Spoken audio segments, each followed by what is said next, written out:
రైతు భరోసా నిధులు పడకపోవడంపై అన్నదాతల్లో తీవ్ర అసహనం వ్యక్తమవుతుంది. రేవంత్ ప్రభుత్వానివన్నీ ఒట్టి మాటలేనని దుమ్మెత్తిపోస్తున్నారు. పంచాయతీ ఎన్నికలు వస్తుండటంతో మరోసారి మోసం చేయడానికి రైతు భరోసా పేరిట నాటకాలు ఆడుతున్నారని మండిపడుతున్నారు. రేవంత్ సర్కార్కి పాలన చేత కాదని, కేసీఆర్ పాలనే బాగుండేనని తేల్చి చెబుతున్నారు. జనగాం జిల్లా స్టేషన్ ఘన్పూర్ నియోజకవర్గం నుంచి పూర్తి అప్డేట్స్ మా ప్రతినిధి రవికాంత్ అందిస్తారు. జనవరి 26వ తేదీన గణతంత్ర దినోత్సవం సందర్భంగా 4 కొత్త పథకాలను ప్రారంభిస్తున్నాం. అందులో భాగంగా రైతు భరోసా కూడా సోమవారం రోజు, అంటే గణతంత్ర దినోత్సవం నిన్న ఆదివారం రోజు వచ్చింది కాబట్టి సోమవారం రోజు ఉదయం బ్యాంకులు తెరిచిన తర్వాత రైతు భరోసా పడుతుందని చెప్పి కాంగ్రెస్ ప్రభుత్వం చెప్పిన పరిస్థితి. ముఖ్యంగా మండలానికి ఒక గ్రామాన్ని యూనిట్గా తీసుకున్న పరిస్థితి, రైతులందరికీ కూడా వేస్తామన్న పరిస్థితి. ఇప్పటి వరకు ఏ గ్రామానికి సంబంధించి కూడా, అంటే యూనిట్గా ఎంచుకున్న గ్రామానికి సంబంధించిన రైతులకు కూడా రైతు భరోసా పడలేని పరిస్థితి మనం స్పష్టంగా చూస్తూ ఉన్నాం. మనతో పాటు రైతులు ఉన్న పరిస్థితి, తానేదానిపల్లికి సంబంధించి మీ గ్రామంలో నిన్న యూనిట్గా తీసుకున్న పరిస్థితి, అక్కడికి ఎవరైతే ప్రజాప్రతినిధులు కూడా వచ్చి మీకు టింగ్ టింగ్ అని మోగుతాయి, రైతు భరోసా పడుతుందని చెప్పిన పక్షంలో ఏం చెప్తారు ఇవాళ? నిన్న మా తానదార్పల్లి గ్రామంలోకి స్థానిక ఎమ్మెల్యే గారు, మంత్రి గారు సహా పర్యటిస్తారని చెప్పిండ్రు. గ్రామంలో మీటింగ్, గ్రామ అధికారులు, కలెక్టర్ అందరూ వచ్చి మీకు రైతు భరోసా 26వ తారీఖు ఇవాళ నైట్ 12 గంటలకు మీ అందరికీ మీ గ్రామాన్ని పైలట్ ప్రాజెక్టుగా తీసుకున్నాం. మీ గ్రామంలో అర్హులైన అందరికీ, రైతులందరికీ ఖచ్చితంగా రైతు భరోసా పడుతుందని నిన్న చెప్పిండ్రు. మేము తెల్లారి 26వ తారీఖు తెల్లారి చూసేసరికి, సోమవారం రోజు చూసేసరికి మళ్ళా మార్చి 31 అని వాట్సాప్ గ్రూపులలో వస్తుంది. మరి మా గ్రామ ప్రజలందరూ రాత్రి ఎంత సంతోషంగా ఉన్నారో కానీ ఈరోజు వారి ముఖాల్లో ఆనందం కోల్పోయింది. పైలట్ ప్రాజెక్టు తీసుకున్న గ్రామం సుధా ఇలా వాళ్ళు ఖచ్చితంగా రైతు భరోసా ఇస్తారన్న హామీతో ఉంటే వాళ్ళు 4 పథకాలు అన్నాడు. నల్లేరు నడక మీద ఉన్నది. ఇప్పటివరకు మా గ్రామాన్ని ఎటువంటి రైతు భరోసా పడలేదు. ఒక ఎకరం కాదు, అర గుంటకు సో పడలేదు. ఇప్పుడు రైతులు ఇవాళ చీకొట్టే పరిస్థితి. స్థానిక ఎమ్మెల్యేలను అయితే చీకొట్టే పరిస్థితి. ఎంత పెద్ద ప్రోగ్రాం చేసిండు, ఊరందరూ కూర్చోబెట్టిండు, నీతి మాటలు చెప్పిన కడియం శ్రీహరికి ఖచ్చితంగా బుద్ధి చెప్పడానికి మా గ్రామ ప్రజలు కంకణబద్దులై ఉన్నారు. కాంగ్రెస్ పార్టీ అనేక హామీలు ఇచ్చి, రైతులకు సంబంధించి ముఖ్యంగా అనేక హామీలు ఇచ్చి అధికారంలోకి వచ్చిన పరిస్థితుల్లో ఇవాళ పంట బోనస్ పడిందా, ఏదైతే రైతు భరోసా కావచ్చు, పంట రుణమాఫీకి సంబంధించి గ్రామాల్లో ఎట్లా ఉంది పరిస్థితి? రుణమాఫీ పేరు మీద రైతులకు రుణమాఫీ అవుతుందని మేము అనుకున్నాం. మాకు అందులో నేను ఏజీబీపీ మా అడాప్టెడ్ విలేజ్ ఏజీబీపీ బ్యాంకు ఉన్నది. ఆ బ్యాంకులో నాకు 2,30,000 రుణం ఉన్నది. కానీ ఆ బ్యాంక్ అధికారి ఏమన్నాడంటే 30,000 ఇవ్వమన్నాడు. 30,000 కట్టుని నేను 2,50,000. ఆ 30,000 రూపాయలు కట్టినా ఇంతవరకు దిక్కుమొక్కు లేదు. ఏంటంటే నీ పేరు లిస్టులో లేదంటాడు. ఎందుకు సార్ మరి 30,000 ఎందుకు కట్టమన్నారంటే అవుతుంది అనుకున్నా అంటాడు. ఏఓ గారిని అడిగితే అరే రావాలనా, ఎందుకు రాదు అని కంప్యూటర్లో చెప్తాడు. నీ ఆధార్ కార్డు పట్టుకరమంటాడు. నాతో పాటు వందలాది మంది రైతులు ఆధార్ కార్డులు పట్టుకరమంటే వచ్చి పిచ్చోలో లేక ఏవో ఆఫీస్ చుట్టూ బ్యాంక్ చుట్టూ తిరగడం జరిగింది. ఇప్పటి వరకు మళ్ళీ మా సంతోషం ఏంటంటే పైలట్ ప్రాజెక్టు తీసుకున్నందుకు తాందరపల్లినన్నా ఇట్లా ఏమన్నా అవకాశం ఉన్నదనుకుంటే అది చూదా ఏం లేదు. అన్నీ ఊకతప్పుడు మాటలు తప్ప ఈ గవర్నమెంట్ వల్ల రైతుకు ఒరిగింది ఏం లేదు. ఇప్పటి వరకు రైతు ఏదో 500 బోనస్ అన్నాడు. ఆ బోనస్ కూడా లేదు. 500 బోనస్ లేదు. అంతా ఏంటంటే రేవంత్ రెడ్డి మన సినిమాలలో హీరోలు చూపిస్తారు కదా ఆ డబ్బింగ్ కొడతాడు అంత తప్ప రైతుల పట్ల అతనికి ప్రేమ లేదు. రైతుల పట్ల మూర్ఖంగా వివరిస్తున్నాడు. ఖచ్చితంగా రేవంత్ రెడ్డి రైతు గోస తగులుతుందని మేము కోరుకుంటాను. ఎట్లా ఉంది మీది, ఏ గ్రామం, ముఖ్యంగా రైతుల పరిస్థితి ఎట్లా ఉంది? రైతు భరోసా మీకు పడిందా? ఎట్లా ఉంది పరిస్థితి? మాది ఇప్పాగూడ గ్రామం. నేను రుణమాఫీ అంటే 2 లక్షల ఎబో ఉన్నా, 50,000 కట్టాను. నాకు రుణమాఫీ ఇంతవరకు కాలేదు. రైతు భరోసా చూద్దాం కాలేదు. నిన్న సాయంత్రం రైతు భరోసా ఇస్తారనుకున్నారు. మాకు రైతు భరోసా రాలేదు.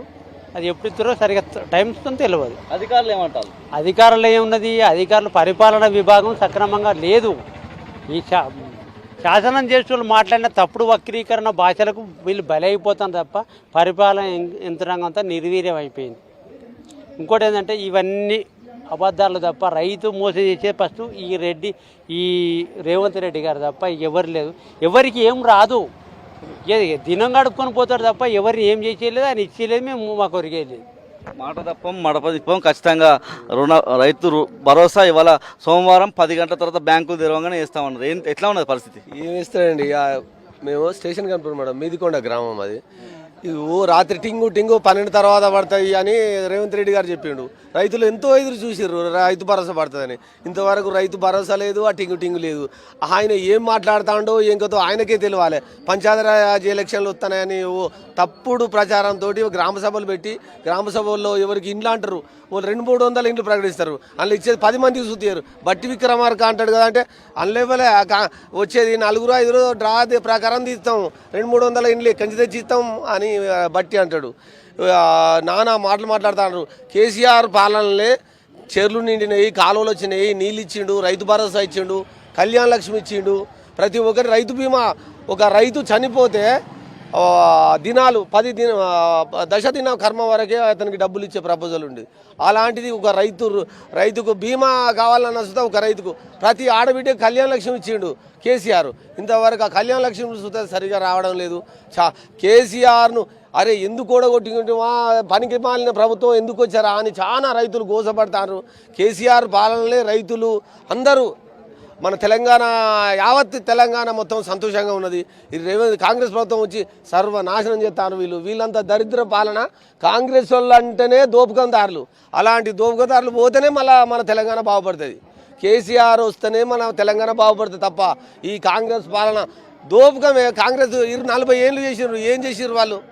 ఈ మన 10 ఏళ్ళలో తెలంగాణను ఎంత డెవలప్ చేసిండు కేసీఆర్.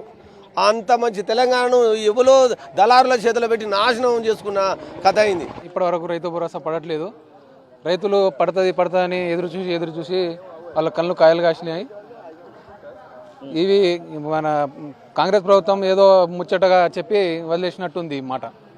ఎట్లా ఉన్నది గ్రామాల్లో పరిస్థితి? రైతు భరోసా పడిందా? ముఖ్యంగా ఏం చర్చించుకుంటున్నారు? రాజ్యాంగం వచ్చినాడు కూడా తెలంగాణ బాగుపడుతుందని అనుకుంటే మరీ నీరుగారి పరిస్థితి వచ్చింది. అది కూడా రాజ్యాంగం వచ్చినాడే మాట తప్పిన సీఎం ఎవరంటే, రాజ్యాంగం రోజు మాట తప్పిన సీఎం ఎవరంటే రేవంత్ రెడ్డి ఒకటే ఉంటాడు.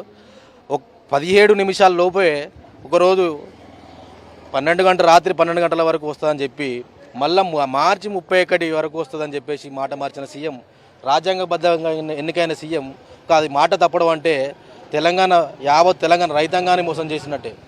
ఎందుకంటే వాళ్ళకు పెట్టుబడి లేని ఈ మధ్యలో అసలు కూలీలతో కానీ ట్రావెల్స్తో కానీ అందరికీ ఇబ్బంది అవుతుంది.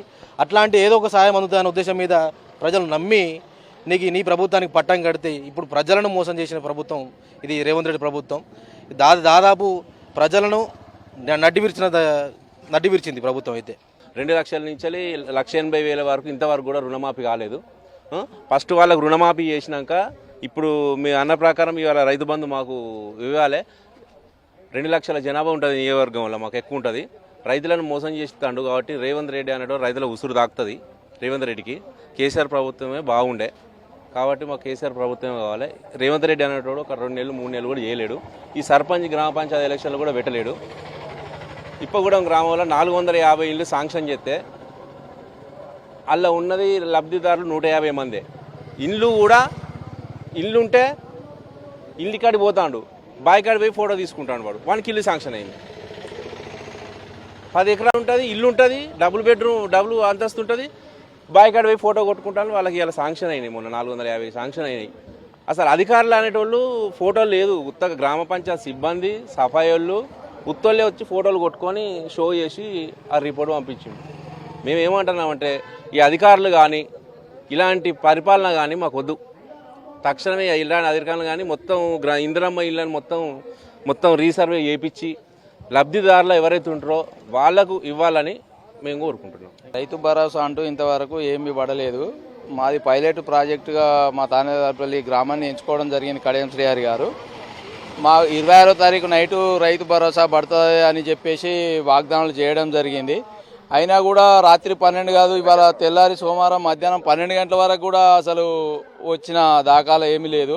అన్ని కళ్ళబొల్లి నాటకాలు బూటకాల మాటలు చెప్పేసి రాబోయే స్థానిక సంస్థల ఎలక్షన్ల కోసం ఇవన్నీ బూటకాలు చెప్తున్నారు తప్ప వేరే మార్గాలు ఏం లేవు. చెప్పిన శాస్త్రం లెక్క ఉట్టి పేపర్ మీద రాసి ఇస్తున్నాం. ఏంటంటే సాంస్కృతిక సంస్థల ఎలక్షన్ల కోసం ఇగో నీకు ఇల్లు వచ్చింది అని పేపర్ చేతిలో పెట్టి నువ్వు మళ్ళీ ఎలక్షన్లో ఓటేస్తేనే నీకు ఇల్లు వస్తుంది, లేకుండా మభ్య పెట్టడం కోసం తప్ప ఇది చేసింది ఒరిగింది ఏం లేదు. ఇది మొత్తంగా చూస్తే రైతులకైతే ఇప్పటి వరకు కూడా రైతు భరోసా పడని పరిస్థితి. ముఖ్యంగా ఏదైతే మండలంలోని ఒక గ్రామాన్ని యూనిట్గా పైలట్ ప్రాజెక్టుగా తీసుకున్నారో ఆ గ్రామానికి సంబంధించిన రైతులకు కూడా రైతు భరోసా ఇప్పటి వరకు పడని పరిస్థితి. దాని విషయంలో ఎన్నో అనుమానాలు ఉన్నాయని చెప్పి రైతులు కావచ్చు, ఇతర వర్గాలకు సంబంధించిన ప్రజలంతా కూడా చెప్తున్న పరిస్థితి మనకు కనిపిస్తూ ఉంది. కెమెరా పర్సన్ సంజీవ్తో రవికాంత్, న్యూస్, స్టేషన్ గన్పూర్ నియోజకవర్గ కేంద్రం, జనగామ జిల్లా.